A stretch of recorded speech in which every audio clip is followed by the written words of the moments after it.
Hey, this is Scott Froggy Bonsai. Today I'm going to talk about the Fujifilm X10. This camera came out back in 2011. I think it was one of the original cameras after the X100 came out. So one of their earlier models in that retro, solid feeling camera. This one is very solid, well constructed. The side door is not great, but besides that, very little to complain about build quality wise. The buttons, there is a kind of scroll wheel type thing on the back that, at least in this camera that I have, it's a little loose and it's easy to scroll past something that you are trying to select with that control.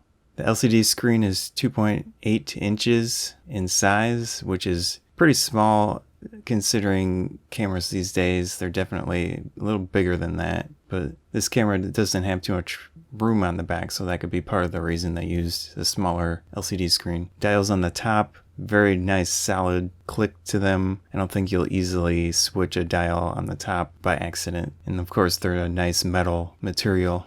As I mentioned, the lens is pretty big. It's definitely the best feature of this camera, but it also makes it harder to carry. It's got a 28 to 112 millimeter equivalent focal length on it, which is a 4x optical zoom, and then f2 to 2.8 through the range, which is pretty nice. That's really one of the main redeeming factors of this camera, regardless of how old it is that larger aperture lens. It does have two different macro modes. There's a standard macro mode and a super macro mode, but then you're so close to the subject, it's not terribly useful in some situations, especially if you're trying to photograph an insect or something. You don't want to crush it with your lens. So you turn the camera on and off uniquely with this. It's pretty cool. You rotate the front lens knob, I guess you could call it, that's used for zoom, and then there's a point where it turns on. It goes from off, and then you get a click, and then you go to 28 millimeter, and then you can zoom to the longest focal length, zoom back to 28, but you can't easily switch it off by accident. Now, most of the information for this camera is through the LCD screen. There is a small LED light that flashes indicating if focus has been achieved or not. So there is a pop-up flash. There's a little button that you pull and it comes up. You can just push the flash down at that point, which is relatively convenient if you need a flash for some reason. The viewfinder is really the worst feature of this camera. I'm not really sure why they bothered. I think it would have been better if they had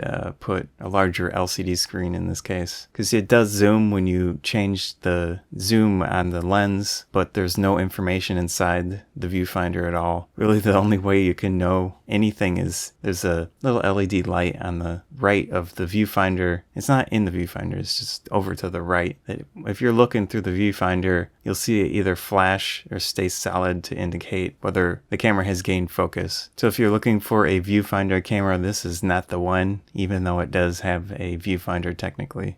Camera does have various modes. Video mode, of course, with 1080p, 30 frames a second. Good enough for most situations. And the nicest thing about this, it has a exposure compensation dial, +2 to -2, which I'd prefer 3 in most cases, but that's good enough. It does have a wheel on the back where you can scroll it and push it, which in manual mode, you can change both aperture and shutter speed with that one dial, but with that one click, you can push the button and switch between those two settings, which is nice. A little scroll wheel thing on the back is not ideal. At least in my camera, it's loose, as I had mentioned, and then it's a little hard to push the buttons to that are connected to that. And the menu is right in the center button in that case. LCD screen is decently bright. I don't have any real issues with it besides it's small. This camera, autofocus wise, I would say it's not terrible, but it's really not great. It is an older camera, definitely, and you see that in the autofocus performance. I don't know, I'd say good enough in 85% of situations. Camera does have auto ISO, which is, I feel, a necessity these days. You can go into aperture priority with this camera and set an auto ISO setting. There's a few, and that just is the maximum range that you can use in this case. Battery is pretty standard.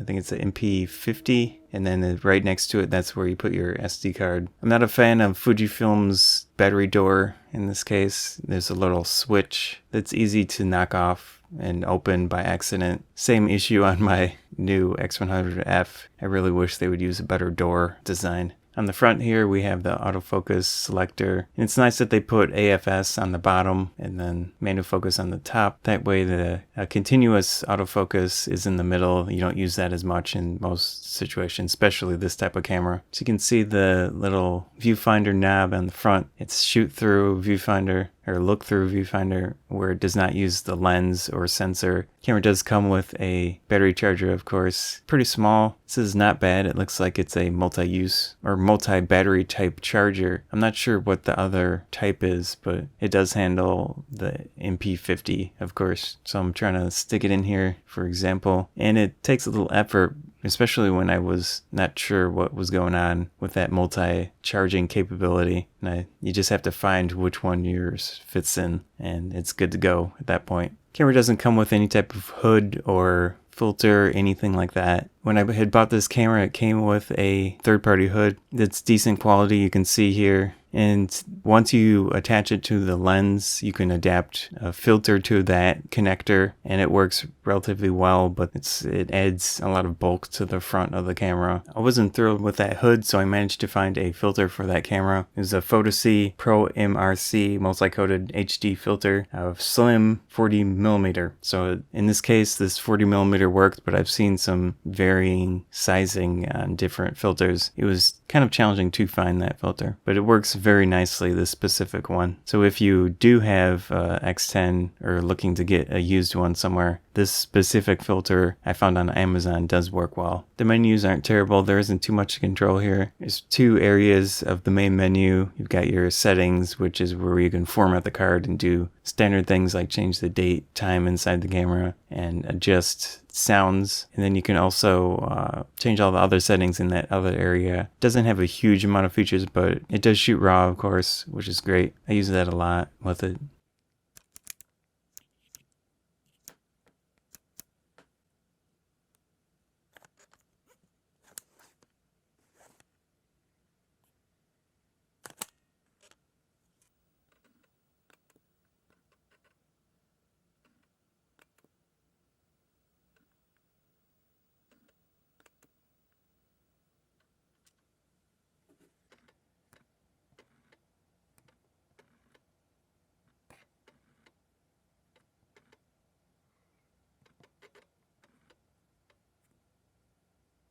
So I thought it'd be fun to do a little quick comparison between the Nikon D750 and this camera. It's kind of not fair, of course, but you can see I attempted to take the same picture with the two cameras. Even so, when I use the same settings for the most part, the depth of field will be different, but not terrible in this case. f2.5 1/30th of a second, ISO 400. The ISO performance on this camera is not ideal, of course. It's a small sensor, but the lens helps it quite a bit. I think I can shoot probably up to 2500 ISO. In some situations, the photo will be decent. But after that point, you really can't expect much from this camera. So you can see here the same scene. Both photos cropped down this small really don't look too different. You can of course see the depth of field differences in the large full frame camera versus this little guy. It does have a 3.9x crop factor with the lens. So here's a crop and resize of that photo. It really didn't do terribly bad in this situation at ISO 400. I did resize the Nikon to fit that 12 megapixel resolution. But you can see definitely more grain, of course, in the Fujifilm. Just a little fun test here. It doesn't mean anything. You can really expect relatively decent performance from this camera, but it is challenging to use. So now I'm going to get to showing you example photos, and I'll talk while I'm doing that. So I'm going to look at a few photos from the X10. In this situation, it was a convention. Took two photos of this guy, one in two different angles. I think I lightened him up quite a bit. You can see some grain, but not terrible. In the same situation, this one looks definitely better because I didn't have to edit it as much. The camera is not too terrible. I wouldn't say that it's sharp. You can really get too much sharpness from it. This is ISO 400. It doesn't look too good, but it's not terrible considering the situation. This was a darker indoor location. It's another indoor location. You can see black grain here. You can see some coloration noise, but it's not horrible. Nice wide angle view. The lens is great for those situations where you want some range to it in a smaller camera. So here the grain is pretty rough. Lots of strong coloration to the noise. I think I had to edit this or something, but ISO 800. Decent amount of detail. Are getting some blur here, which is interesting. It's 28 millimeters, so that was zoomed in pretty far. I like this one quite a bit. Nice sharp photo. Let's see, that was more wide angle. I don't really see any grain, which is great in this situation. Let's keep going. This one's a little rough. You can see the strange noise, coloration issues, but that one didn't turn out too great. Outdoor shot, not too bad. I think I might have edited this one quite a bit to darken these areas, so it has a decent amount of dynamic range considering the sensor size. It's a nice turtle. That turned out alright. This one's pretty cool. This is an actual live alligator. Considering the situation with the extreme lighting, I think it turned out pretty nice for this camera. This one's kind of rough. Reds, especially in high ISO, there's a lot of blotching. It doesn't look too good. So this camera is definitely challenging to use if you're used to using advanced large sensor cameras. But you can get some decent results from it. So that's not too bad. These are shooting through, of course, glass, and it looks relatively nice. Dark places with strong kind of stage lighting almost. Decent amount of detail in this one. Of course, like I said, it's shooting through glass, strong backlights. It's not too bad, really. There's some detail on the upper area here. I like that one. So some outdoor shots. I would not say this is a good camera for outdoor landscape work. It just can't resolve the amount of detail you'd want in these situations. So it's pretty blotchy. Even when it's ISO 100 f8, you're getting some strong blotchy, lack of detail. Same situation here. Now, this might actually, in this case, I might have been in a car. So I'll give it that one. There's some blur from motion. Clouds, not too bad, really. Pretty nice here. You're not getting any strange aberration. Also, again, there's some red color fringing. But other than that, not too bad. So this one zoomed in quite a bit. Nice, decent amount of detail at the longer end of the lens. So that's nice. You really can't complain too much considering the price, and it's an older camera. So I think that's about it for this one. Decent amount of detail in this situation. This is a wider angle shot, so maybe the camera is good at getting those wide angle detail shots. Of course, the macro mode, maybe that helps in that situation. Would I recommend the X10 these days? Probably not. It is a decent camera, but it's still missing some things like the optical viewfinder is pretty much useless.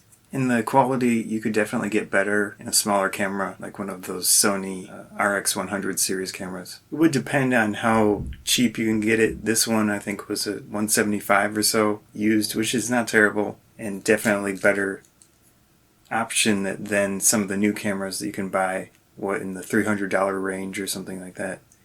So there are times that this will work pretty nicely. Other times, not so much. So I hope you found this review useful if you were looking to pick up one of these used. Thanks.